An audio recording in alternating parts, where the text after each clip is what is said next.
Thank you, Charlie. Appreciate it. Thanks for coming.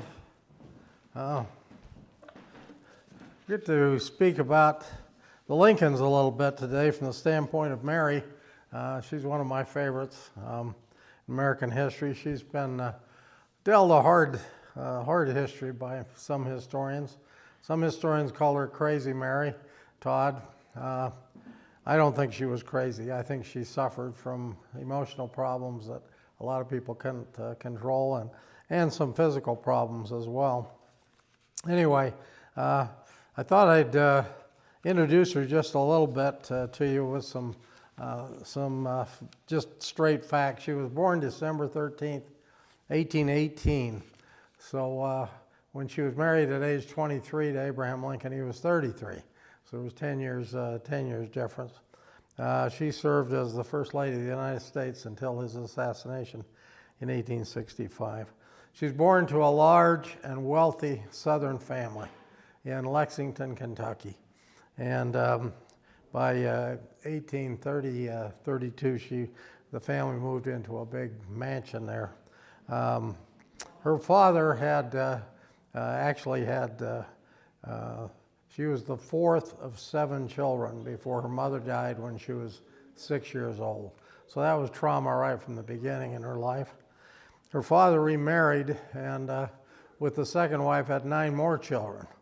So there were 16 children in the family. At any rate, she didn't get along with her stepmother. And eventually she moved to Illinois, to Springfield, to live with her sister Elizabeth Edwards. Any rate, he was an Illinois congressman, the wife of an Illinois congressman. One of the interesting things about her is that she had 10 years of formal education, which is really more than any first lady before her had. She was very educated. She went to a finishing school which mostly taught Latin and French and literature. And she loved literature. Have a poetry book that belonged to her.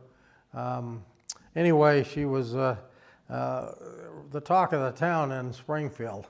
By the time she got to Illinois, she was just right at the top of her social class at that time. Everybody wanted to court her. She was courted for a long time by Stephen A. Douglas, which a lot of people don't realize. But she married a lanky, tall attorney by the name of Abraham Lincoln in 1842. One of the interesting things that came to me years ago is this book over here I want to pull out. This was many years ago. Deseret Book, Rare Books, had a table just with old books that you could buy. And this was sitting on the table. It's Webster's Speeches. It's volume 1. And I looked at it, I opened it up, and it had the name Ninian W. Edwards to W.H. Herndon. And I'm thinking, where have I heard those names before? And then it suddenly dawned on me that Lincoln's last law partner was William H. Herndon. And I'm looking at a book from a library, and I looked closer at it, and Ninian W. Edwards is a different handwriting. So he was the congressman that was married to Mary's sister, Elizabeth. This book was sitting on the Deseret Book Rare Book table, signed 3 times here by William Herndon, who was Lincoln's last law partner. And you'd have to look really close at it, but in the upper corner up here in pencil is an A/L. So probably Lincoln used that to identify books that were in their law office. I didn't know about that till I got it home, but I asked my friend Kurt Bench, who was then in charge of Deseret Book Rare Books, how much he wanted for it, because they had it listed at $135. Here's the frontispiece picture of Webster, and then above the speeches in Forensic Arguments by Daniel Webster is signed again by Ninian W. Edwards to W.H. Herndon. And any rate, I thought, could that be Lincoln's law partner? I mean, I'd spent a lifetime reading about Lincoln. Couldn't believe it would be on Ezra Buck Rare Buck table just sitting there for $135. So I didn't know for sure, but I asked Kurt, my friend, I said, well, how much will you sell me this? He knew I was a collector and I wanted to get a deal. At any rate, noticing that I was interested in the book, he says, for you, Ashworth, I'm not coming down a penny. And, so I had to pay $135, and then I argued with him. I said, well, but it's only a volume 1. It's not even complete. Of course, I didn't mention the signatures, which I only had a hunch on at the time. I get it home and find out that it is Ninian Edwards, Lincoln's brother-in-law, and his last law partner. And the Lincoln himself probably put that A/L in pencil on it to denote that it was from their law library. Priceless book for $135. So I felt like that was a deal. I don't know if I ever told Kurt about that, but I figured he was a dealer, so I didn't have to tell him. That's one thing I've learned as a dealer is you don't have to tell a dealer if they've got a price on a thing, what it is. If it's somebody that comes in, an old lady or someone with a bunch of books and they don't know what they've got, you got to tell them if there's anything. I had one friend from school years ago. He was actually my brother's age. He came with a box of books to my store one day, and they're mostly LDS books, but he had this old Bible on top, and he wanted to get some money for a down payment for a truck. And he came and he says, these are all books handed down from my grandpa. And at any rate, the old Bible he took out and put down, and I noticed something about the Bible immediately. But he put it down, and I says, well, you wouldn't take $500 for that Bible, would you? Knowing I'd have to tell him what I knew, just looking at it. And he says, no, that belonged to my great-great-grandpa, so I've got to hang on to that one. But some of these other books are not signed by him and so on. We went through him, and he had about $5,000 worth of books. But then I got around to this Bible, which he said was nothing. It was just a family. And I says, didn't you notice that stamp on the cover? It says Russell, Majors, and Waddell. And he says, well, so what? What does that mean? I says, well, that's one of the 12 known Pony Express Bibles. And you could buy a truck with what that's worth. So he was happy to hear that, but I think you have an obligation to tell people like that. But a dealer, it's a little different. So I don't know if I ever told Kurt about my Lincoln I got there. I've had other dealers that have won things on me over the years that I didn't catch. So that's just the way it goes. And business is one thing. But at any rate, that introduced me to Ninian Edwards. I wasn't sure who he was, but Herndon, I knew he was a law partner if that was signature was correct, and it was. And it was in the Edwards home, which we know is the Lincoln home now, that they were, it's one of the Lincoln homes, they were known that they were married in 1842, November of 1842. But that's after Mary had had quite a social life. Like I said, she even came close to marrying Stephen A. Douglas. The long and the short of it, they used to say when the two of them debated, because Douglas was short, Mary was short. Mary was a foot shorter than her husband, and 10 years younger. She staunchly supported her husband's policies. She was born with a family that owned slaves, and the North never forgave her for their family owning slaves during the Civil War. She had very little to do with that. But she came to realize that slavery was wrong and fully supported her husband on that issue and tried to build national morale during the Civil War. She did a lot of great things. She'd go to the hospitals and spend time with the wounded soldiers. There were so many hundreds of them, even around Washington. When you think that the capital of the North and the capital of the South during the Civil War was only 100 miles apart, there were a lot of battles in between those two capitals, and both tried to take each other's capital. In fact, there was one battle in Washington, D.C. that was only less than a mile away from the president's home, as they called it then, White House. And Lincoln went down to see what was going on. He had his top hat on, and he was quite tall. He was 6'4", the tallest president in our history. Anyway, before Bill Clinton, Washington was the second tallest at 6'2", but Clinton's kind of in between, I guess. But at any rate, Lincoln's still the tallest, and he went down there with his stovepipe hat on, and the bullets were whizzing past and all that. And some Union soldier stood up and said, "Get down, you blankety blank fool!" That man was later Chief Justice of the Supreme Court, Charles Evans Hughes. But he's the one that told Lincoln, "You better duck or he's going to get killed there." There were attempts on Lincoln's life all the way from the time he was elected president. He was the most hated president in our history. I tell people that and they look at me askance, but he was. No other presidents had half the country leave when they were elected.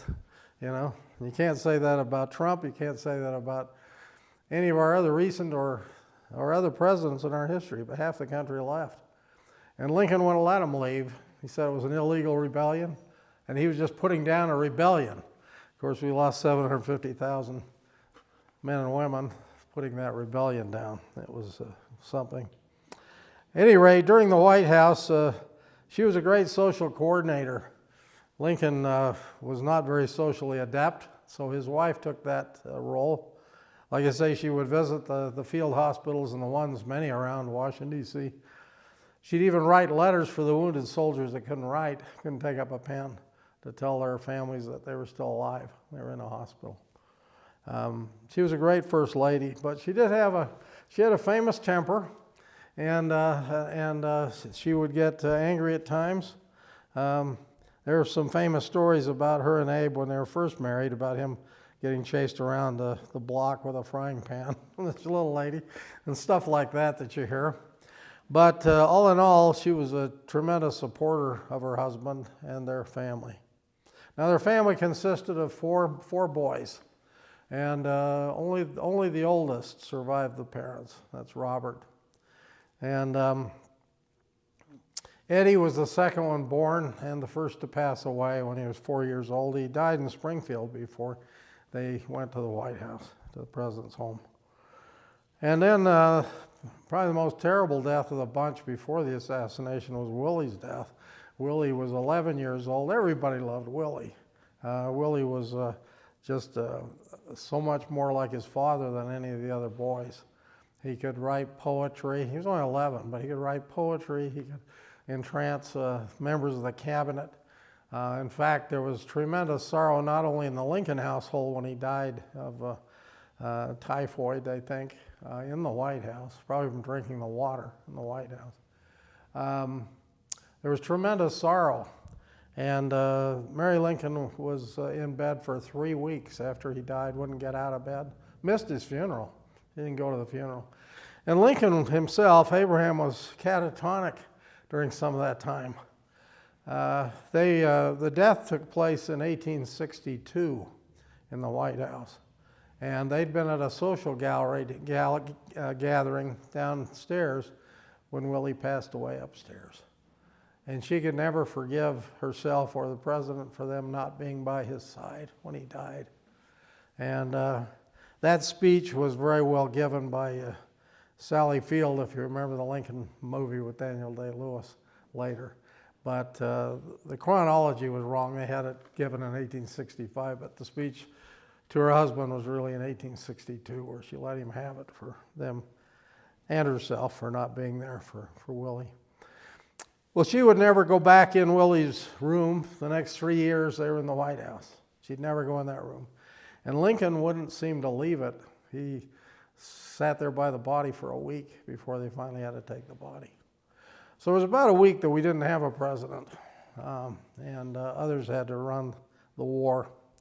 That was a terrible time for them, and probably the most special thing I've got of Mary Todd Lincoln's is a letter that she wrote, sending a picture of her son Willie, who had just died in the White House, to a friend. And it's interesting, you can see the envelope was black bordered, and it's free-franked by A. Lincoln, her husband. Just wanted to share that. It's probably the most special letter of hers that I've ever had. This was written to a family friend who had just lost his wife, Charles Reeves of Cleveland, Ohio. And she says, in quote, "The sad intelligence of the death of your most excellent wife had reached me 2 or 3 weeks before I received your letter. And I've been so bowed down and broken-hearted myself, or I should have written you to express my deep sorrow in your heavy bereavement. Where Mrs. Reeves was known, there her goodness and influence was ever felt. She was one of the pure-hearted beings of this world who are most frequently first removed. In his own time we will know why it is. The hereafter will explain many things that are now in the dark and mysterious to us. Our own afflictions are so overwhelming, my husband and myself are so crushed and sorrowful that we can well sympathize with those who mourn. Our hearts can go out towards those who weep. We know in our trials that the heavy stroke came from a father's hand. Yet it is so difficult, while our hearts are bleeding, to be submissive. There was no lovelier boy than ours, and none more precious or more dearly loved, yet he has been called away, and we are left to our desolations and agony. Our beloved Willie dearly loved your wife, and I know she equally as much was attached to him. And I fully know and believe they are this day together rejoicing in the presence of their Savior. I have shed many, many tears over the last writing of your sainted wife in memory of our darling boy. If it were not for the hope that by serving God rightly here we may be enabled to meet them again, what would life be? As it is, there are days when I feel that I cannot struggle on much longer. Just a short time before his illness, I had intended sending Mrs. Reeves' photograph, which did not do Willie justice. Please receive this from me, which is the photo. If you should ever come to Washington, I will show you a painting of him very much like him and far handsomer than this. Please excuse this letter, written in much haste and almost blotted by my tears. When we weep here, we can only remember that there all tears are wiped away from their eyes. Sorrow never enters there. At any rate, that's probably the best thing I could share on Mary Lincoln, her faith, and her struggles on the death of one of her children. Even Seward cried over hearing of Willie that died, and I think many of you knew that Seward, even though he was Secretary of State, and Chase, Secretary of the Treasury, had been Lincoln's prime rivals for the presidency at the Republican convention at the Wigwam in Chicago in 1860. In fact, back then, they didn't campaign, presidential campaigners. Maybe that would be a big improvement. They stayed home and had other people campaign for them. So Lincoln received a telegraph he'd won as president. He walked home from the office, their telegraph office in Springfield, and says, "Mother, we are elected." That's how she got the word.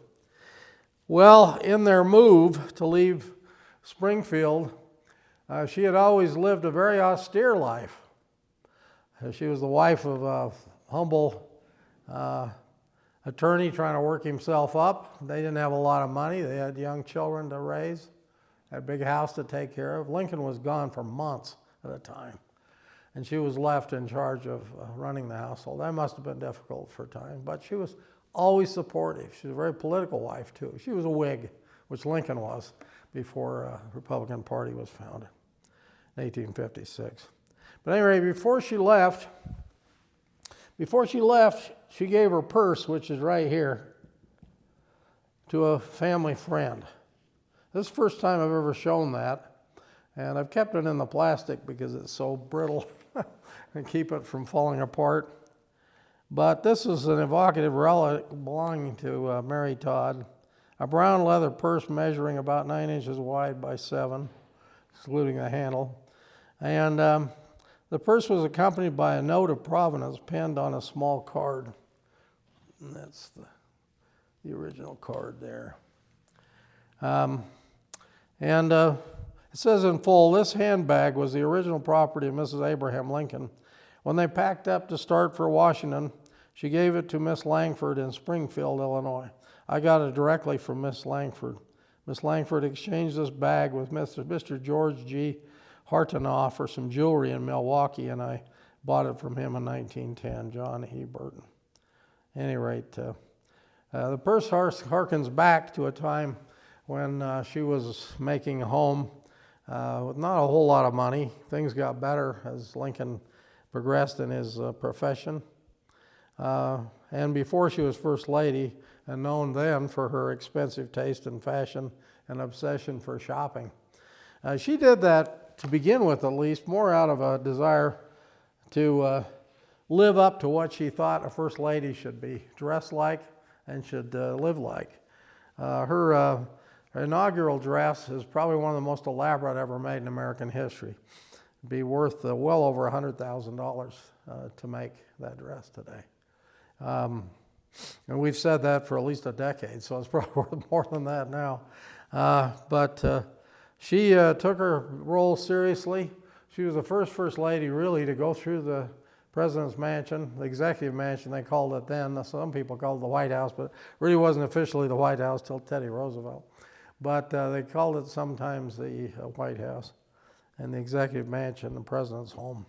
She went through it and remodeled things. She put new curtains. She got new wallpaper. She brought in new furnishings. It was really very similar to the First Lady that came a century later, Jackie Kennedy, going through and revamping it again.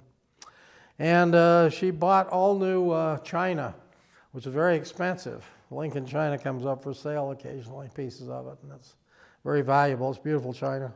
She had great taste, but expensive taste. And the government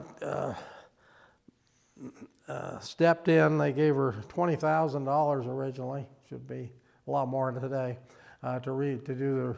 And she ran that over many thousands of dollars beyond that.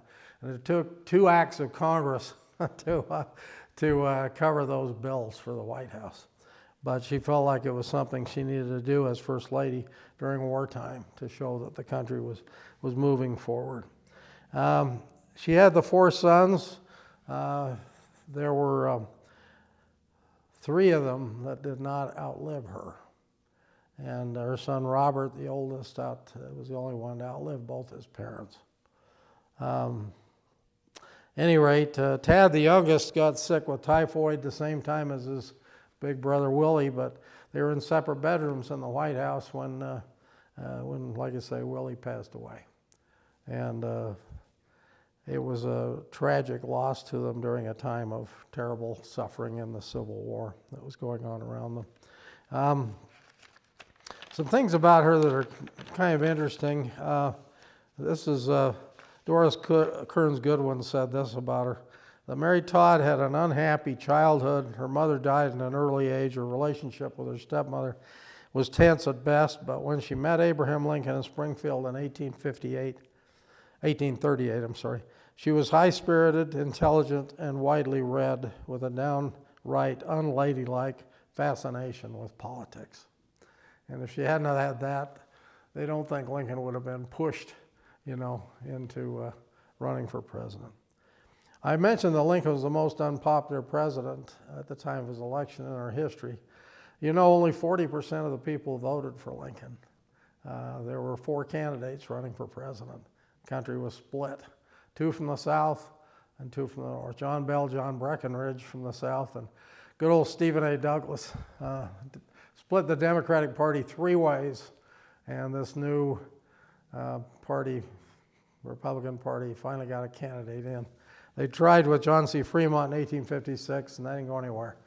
But Lincoln won with 40% of the popular vote. So he was hated by the majority of the country, literally, and the states started pulling out because he ran on a platform to end slavery. In fact, one of the twin relics of barbarism were slavery and polygamy. I won't talk about the second one. But, so that was part of their platforms, part of the Democratic platform that year. But he won. Mary Todd was undoubtedly high-strung, Doris Kearns Goodwin said.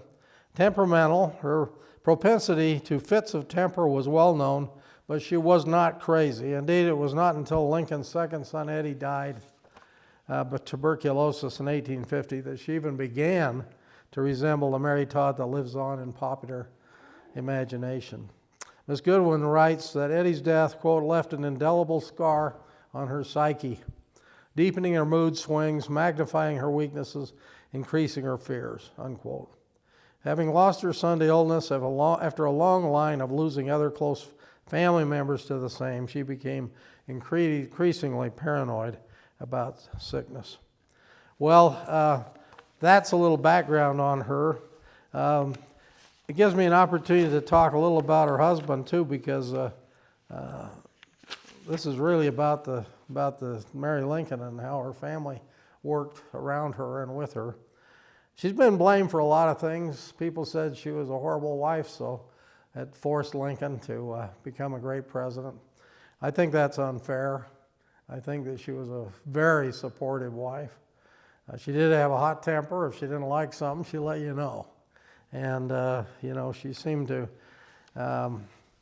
create divisions among some of the ladies that were wives of his cabinet and wives of his generals. Some people say that it was Julia Dent Grant that told her husband they weren't going to the theater that night. Originally, they were supposed to accompany the president. I don't think that's true. I think there was another reason for them not going. But it is true that Julia Dent and Mary Todd had friction between them, and others did too. A couple of things about Lincoln that also play into Mary Todd. I mentioned Lincoln was our tallest president, 6'4", he still is. He was the first president born outside the original 13 colonies. In fact, the first Western president, and even though she was born in Lexington, Kentucky, that was considered the West. And so the Eastern swamp, if you will, that they came into didn't trust her at all. And she had among the 15 of her siblings, one Civil War Confederate general, another Civil War person that got shot and killed, and a third one that fought for the Confederacy. But she never once flinched from supporting the Union.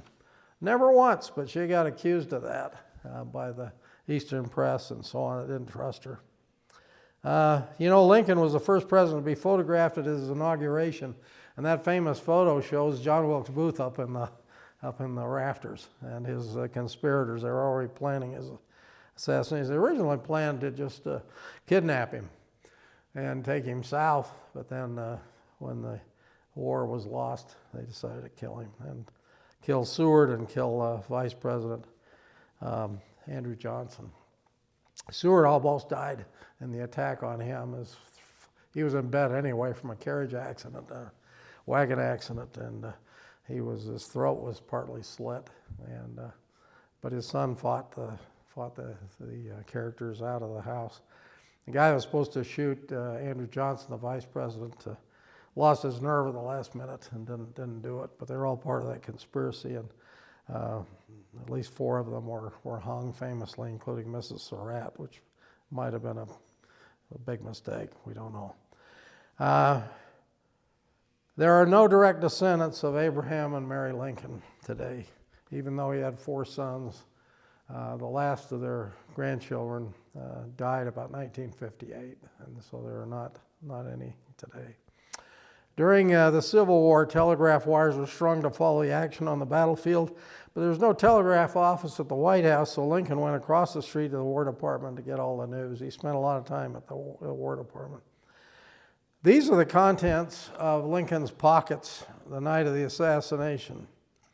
They were not revealed until February 12th of 1976.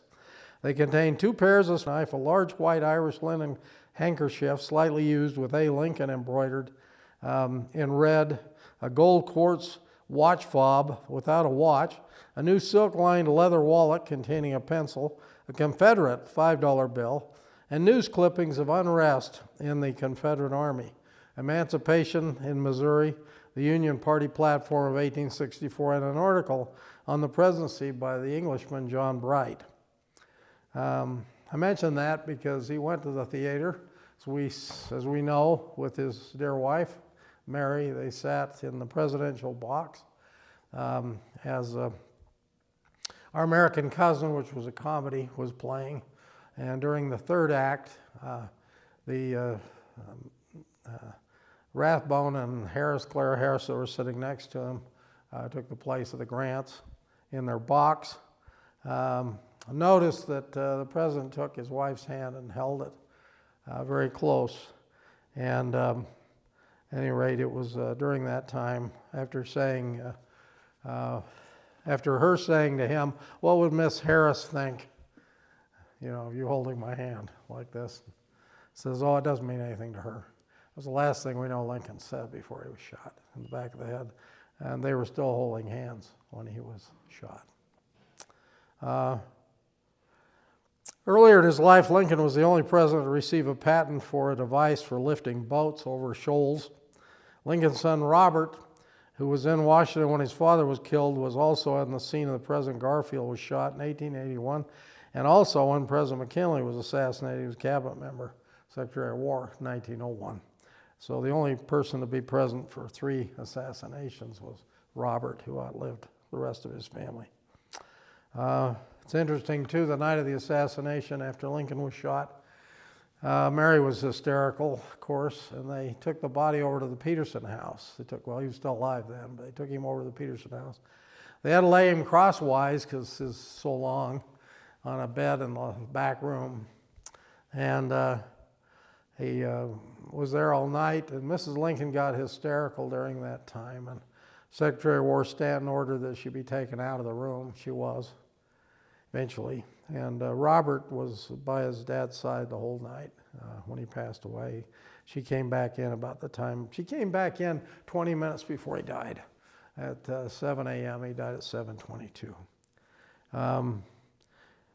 Lincoln and his wife held seances in the White House. I don't know if you knew that, but that was mostly her, and she was pushing. He was fully supportive, though. They were pushing, trying to get a hold of Eddie and Willie, who had died. And back then, spiritualism was a big thing, and there were a lot of people that were into that at the time. And this was one way it was manifested. Lincoln was the very first president to wear a beard, and I think we know the story on the young girl who talked him into it. And Lincoln had the largest shoe size documented. He wore a size 14. That's a big shoe. Well, Mary, like I say, was very supportive. This is something that I read about her. I thought that was excellent. It was written by Catherine Struck. What was Mary Todd like in real life? And she writes, "From what I've read, she was a Southern belle from a prosperous Kentucky family, admired by many young men and envied by young women. She was pleasingly plump, as we would say today, at a time when being thin was not in style. She was short with a round face and was friendly and helpful to her stepmother, despite the fact that her stepmother and her didn't get along. She was a gracious young lady. She was smart. She was unfortunately nervous a great deal of the time. This would haunt her life as she grew older. She was part of her father's first set of children. Her mother died when she was young, and he remarried. More children arrived, and Mary and her sisters helped mind them. Her brothers would later fight for the Confederacy, causing bad press and conflicts at the White House. She wore lovely dresses, entertained with her family, went to dances, and flirted with young men that she wanted to marry. When a gangly, awkward lawyer from Illinois crossed the state line and began to show up at dances and other events, Mary was attracted to his shy personality and interesting stories. Mary was also spending summers with her older sister in Springfield, Elizabeth, and saw Lincoln there. She liked that Abraham was not a braggart.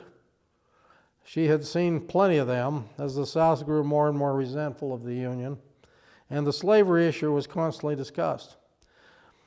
She went for Abe. He was flattered and liked this young lady, but he did not get to see her often. He was a circuit lawyer and traveled a great deal. And he wrote to his friend Joshua Speed about the relationship with Mary. Joshua Speed and Lincoln were very, very close together. They often slept together at night in the law office. There was a date set for the wedding, and the wedding was set, and then it had to be reset. But people said Lincoln did not show up for his wedding. We're not aware the first wedding date had been postponed. And so some people later tried to say that, well, he didn't want to be married to her, didn't show up, but that wasn't true. Some thought he was somehow forced to marry Mary because sympathies were running against the South, and Mary seemed superficial to many people. She had a horrible habit of overspending. She outspent her budgets for remodeling the White House, which she and Abe were using as a social center for the nation. Certainly for Washington, D.C., she remodeled twice. People who visited the White House would steal small objects and cut fabric from drapes, carpets, and furniture to take as souvenirs. Not much security in those days. She also overspent for herself and her boys. They had 4 sons. 3 lived to see the White House. Only 1 survived to be an old man. Some heavy OCD in her personality. Her nerves got worse with the war. Her brothers were fighting for the South, and people accused her of being a spy in the White House, but she was absolutely anti-slavery. But once in a while commented that the slaves, when freed, should not vote. She did shoot off her mouth on occasion and could be critical and fussy. She was a gracious hostess, though, and tried to put her husband in a good light, because he, too, was dealing with the war that dragged on and on. She was very loyal to Abe, helped him dress for success, which worked only partially, and supported the words that he spoke. She let the younger boys run loose in the White House, and they interrupted cabinet meetings, which also created conflicts. Many of the cabinet members criticized her seemingly self-centered life and her refusal to corral her children. White House staff had mixed opinions about her. Well, that's just some background. It's kind of interesting from those that were there at the time. I wanted to just show a few things. There's an early, where Lincoln was running as an elector in 1840. And then this piece here is kind of unique. This is one of his handwritten legal briefs for his first law firm. This is all written by Lincoln, all 3 pages of it. And he's assigned Stuart and Lincoln because Stuart was his first law partner. And that was in 1840. It's a divorce case. And then I also brought artifacts. This is a Currier and Ives print of the death of Lincoln in the Peterson house after he'd been shot. You can see Mary at his side. She was brought back in after Stanton had sent her out when she was hysterical before. She came back at 7 a.m., was there for the last 20 minutes of his breathing. And now he belongs to the ages, Stanton said. The painting here is from George M. Ottinger, a Utah painter, and it's the fallen last soldier is what it's portraying. One of the unique things that we have in the collection is this little piece of his suit he wore to the theater. And this was a common thing to do back then to people that were close to you and so on. Miss Lincoln gave out little pieces of his suit. I remember when suit coat, when I went to Ford's Theater the first time, they had that coat on display and there was a whole section missing. The second time I went there, this was all repaired. But I know that's a little piece from it there. So people took souvenirs. They took hair, clipped hair. I've got a clipping of hair of Lincoln's. Even saved the bloody pillowcase, whatever was there in the room. It was Lincoln's wife who told him that her cousin had said that a young cadet at West Point wanted to quit. And this was during a terrible time during the war. There weren't too many good times, but this was a bad day. Lincoln, on this day in June of 1862, had written to his lead general, McClellan, and said, the letter started, the same day as this letter I'm going to read you, said, save your army at all costs. And that's how the letter started. This was not a great day in the Union. You remember McClellan was a great general that wanted to march his troops but not fight them, and finally Lincoln had to fire him. And McClellan ran against him for president. Lincoln thought he might lose in 1864, but he won after Sherman had taken Georgia, Atlanta. Anyway, in 1862, he hears that from his wife's cousin that this young cadet wants to quit at this point. So Lincoln takes the time to write this letter. Washington, D.C., June 28, 1862. Cadet Quentin Campbell, my dear sir, your good mother tells me that you are feeling very badly in your new situation. Allow me to assure you it is a perfect certainty that you will very soon feel better, quite happy, if you only stick to the resolution you have taken to procure a military education. I am older than you, have felt badly myself, and know, underlined, know what I tell you is true. Adhere to your purpose, and you will soon feel as well as you ever did. On the contrary, if you falter and give up, you will lose the power of keeping any resolution and will regret it all your life. Take the advice of a friend who, though he never saw you, deeply sympathizes with you, and stick to your purpose. Sincerely, your friend, A. Lincoln. You imagine a young cadet getting this letter from the President, Commander-in-Chief, never met. At any rate, Quentin Campbell did complete his education. Unfortunately, he died the year after the Civil War of something else, sickness, but he did stick to his purpose, and he did get through West Point. And it shows the care of Lincoln that he would take the time during a terrible day of battle to write this. And he wouldn't have been able to concentrate so much on being the great president he is without the great wife he had. And despite her failings and faults, and despite his, he became probably our greatest president, certainly one of the two greatest, and in our history with Washington. And he didn't do it without the little lady behind him. And she suffered a lot, but she was there for him all the time. And can't say much more for Mary Todd. She was really, in my opinion, one of the great people that led to our survival as a nation during the Civil War. Thank you for coming.